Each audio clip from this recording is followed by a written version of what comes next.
ঠিক আছে, ভাগ বিতরণ তো হয়, আমরা সব জায়গায় দেখি, পার্লামেন্টও দেখি, সব জায়গায় বিধানসভা আগেও হয়েছে।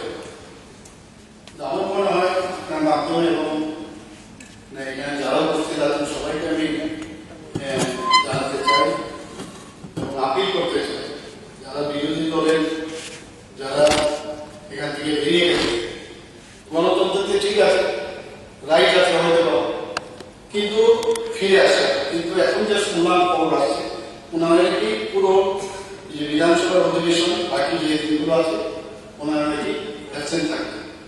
আমি আপনার মাধ্যমে আমি ওনাদেরকে আবেদন করতে চাই, রিকোয়েস্ট করতে চাই, গণতন্ত্রকে আপনারা মানুন, এখানে আসুন।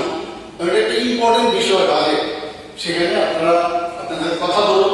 আর বাকি যেসব সমস্যা আছে কথাবার্তার মাধ্যমে আমরা সেগুলো আমরা আলোচনার মাধ্যমে সেগুলো আমরা ঠিক করে নেব, কোনো সমস্যা নেই।